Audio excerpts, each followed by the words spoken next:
hello hello hello Hello, check. hello. Hello, hello. hello hello Hello. mayam se artist ki khatang khuba khuba natana anchor ibani gi su khuba khubio madam di ibani su ngasi nga si gi damakta designer da gi dress wire ra nya kai hai makeup ka se tang na tawri ne ba iba mi ku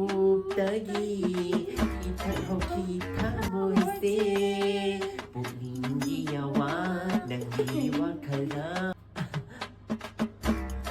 Ye be bua kai no ye di ba pu si bu ta ni kai kai do ba sia Aduni haji. kai latte artist ki dana phatan na zan ye de ni adu ga en kai ba ni ge ya hak ta na is thi ne ge ye da na Aduni achi. ka si ne pung chi gai na bi ko Aduni haji. hau ra si ra ma sia adu di ba ni gi mi ki hau ra si ra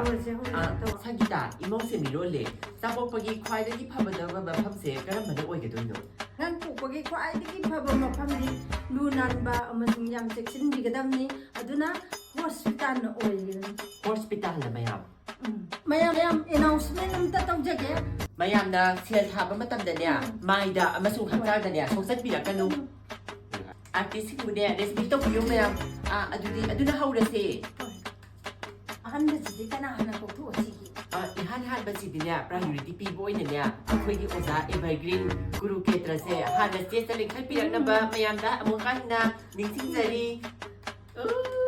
mayam kai no artist sin ne asu yam da ne puk ning se chang dai sai sai si bu mayam na se tha bi ji se kai no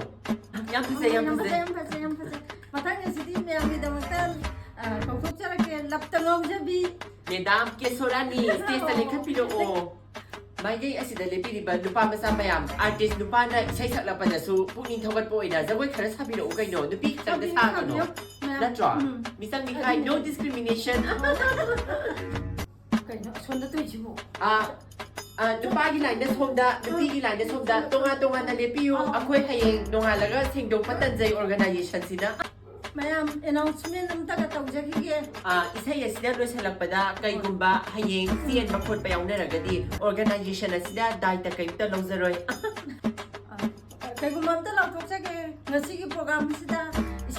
isai ki program sida ju thakpa guli chaba number 4 chaba organization na support tawjete Mathangi artist asina saksak la dori ba isai ji official oina phong ba natre bani na mayam gi mafam da kai gumba hayeng Facebook ki page khara da monetization gi damak ta thagalak pa thina ragadi organization asina strike thajara kani ai isai sa lage ai zagoi sarage ai ne isai sa lage ai zagoi sarage As kayo si Inkarani si bo artist ay mo yung uy patam na mo rin. Mit na ra basu khara khambi batai isai ase lodri phawba maya bu entertainment to boina zago sathe baten kan tam zarake